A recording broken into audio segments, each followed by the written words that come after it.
essa pergunta tem bastante procedência. Se a gente se der o trabalho de procurar nas bibliotecas ou nos sebos livros didáticos de matemática do Fundamental 2 de, digamos, 20 anos passados, a gente vai constatar que, pela própria análise do sumário apenas, os conteúdos são essencialmente os mesmos em todos os livros e organizados numa mesma sequência. Então, há 20 anos atrás, a gente tinha uma sequência padrão, todo mundo fazia daquela maneira. E isso não é só no Brasil, isso é um fenômeno internacional. Ao lado desse fato, há um outro. Há décadas também que a matemática escolar é muito mais lembrada por histórias de fracasso que de sucesso. Esse problema é antigo, é velho. E porque ela é considerada uma disciplina importante, a sociedade reconhece que as pessoas precisam aprender matemática, esse fracasso se transformou num problema.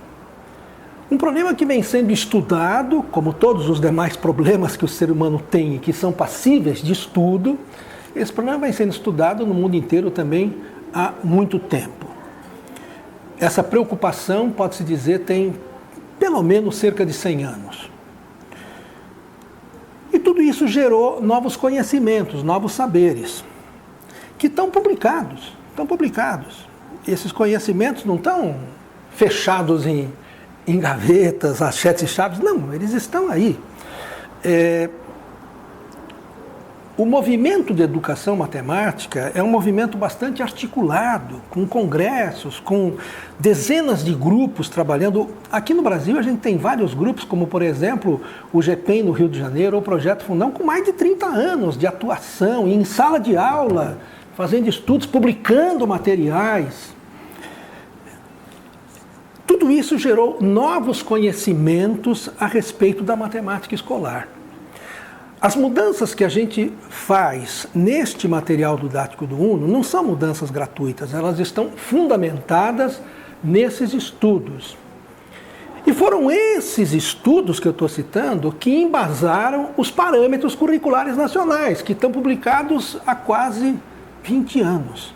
As coisas que a gente faz nesse material estão respaldadas nos parâmetros, embora o nosso trabalho seja anterior, a primeira edição de 96 é anterior aos PCN. Aliás, a proposta curricular do Estado de São Paulo de 1986 já sinalizava essas mudanças que a gente implantou no material aqui do UNO.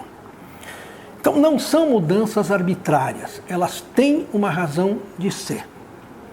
Aquela sequência clássica que eu citei de 20 anos atrás, que todo mundo fazia o mesmo, ela tinha uma lógica. E qual era essa lógica? É a lógica da matemática formalizada. A matemática formalizada é o último estágio de criação da matemática. Para a gente entender melhor, nós que somos especialistas, que fizemos um curso de licenciatura em matemática, podemos lembrar do curso de cálculo que a gente teve na faculdade. Começou com conjuntos, depois as funções, depois os limites, depois as derivadas, depois as integrais. Não foi essa sequência que a gente aprendeu? Pois é, mas a história do cálculo mostra que não foi nada disso. Ninguém pensava em limites. O Arquimedes integrava há mais de 2000 anos e nem sequer se falava em conjuntos. A teoria dos conjuntos é do fim do século XIX. A ordem de construção do conhecimento na história não é essa ordem formalizada. A formalização é a última etapa, e é uma etapa importante. Só que quando a gente apresenta a matemática de acordo com esse modelo formal, onde as coisas se encadeiam numa ordem lógica perfeita, tira-se todo o significado da matemática, fica só um esqueleto lógico que a maioria das pessoas não consegue compreender. Vou dar um exemplo. Estabeleceu-se que ali pelos 10 anos as crianças precisam aprender a operar com frações. precisam, por exemplo, aprender a somar e subtrair utilizando o mínimo múltiplo comum dos denominadores. Para encontrar o mínimo múltiplo comum dos denominadores, é útil que eles trabalhem com a decomposição em fatores primos. Conclusão: antes de ensinar frações, nós temos que ensinar mínimo múltiplo comum. E já que vai trabalhar o MMC, ensina junto o MDC, embora não se faça nada com ele. E para poder calcular o mínimo múltiplo comum, eles têm que aprender números primos. Então, antes a gente ensina múltiplos, divisores, divisibilidade, números primos, para usar isso na decomposição, para usar isso na adição de frações. A ordem lógica é perfeita. Só que as crianças não entendem, elas não conseguem compreender. Elas não conseguem compreender essa lógica. As crianças não são seres que pensam formalmente, mesmo jovens, adolescentes. Nós mesmos aprendemos a fazer isso já quase que depois, na vida adulta, como professores, né? Alguns conseguem aprender a fazer isso já no colegial, no ensino médio, mas são poucos. É difícil compreender a matemática quando ele é apresentado assim, por isso que nós aprendemos muito pouco da matemática que nos foi ensinada na universidade. Aprendemos muito pouco do cálculo, da álgebra linear. O que é um espaço vetorial? O que é um núcleo de uma transformação linear afim? Essas coisas, do jeito que elas são colocadas, elas carecem de sentido, carecem de significado. Então, qual é a orientação que a gente vem seguindo? Ao invés de seguir essa ordem lógica, da lógica formal, da matemática formalizada, a preocupação permanente, constante, é uma preocupação obsessiva, é trabalhar as coisas de modo que elas tenham sentido, de modo que elas façam significado para os alunos. E aí o exemplo das frações, dos números primos, cai como uma luva.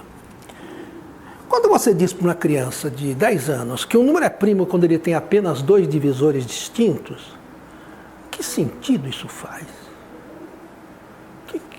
O que quer dizer isso? Ainda que ela seja capaz de responder se um número é primo ou não, usando essa definição, fica uma pergunta que, mas por que você está me contando isso? Quer dizer, por que eu tenho que chamar de primos os números que têm apenas 2 divisores distintos? Então, se o número tiver apenas 3, vai ter outro nome, vai ser sobrinho.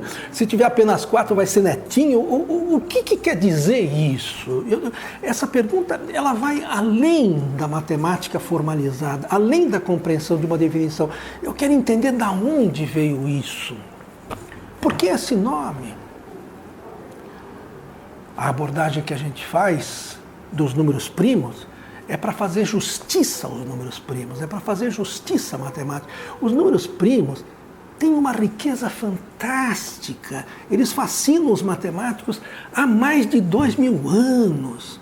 Existe um montão de problemas abertos que até hoje não foram resolvidos e que envolvem os números primos, eles são meio indomáveis, por isso que os matemáticos ficam fascinados por eles.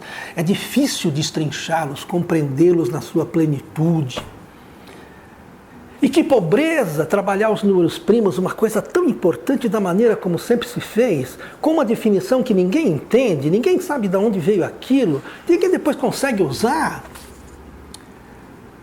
O que a gente faz é, deixa esse aluno crescer um pouquinho mais para ele poder entender essa abordagem que a gente faz no 8º ano, que vai pela história da matemática. A pergunta dos gregos, existe um número que é o pai de todos? Um número que é o gerador de todos?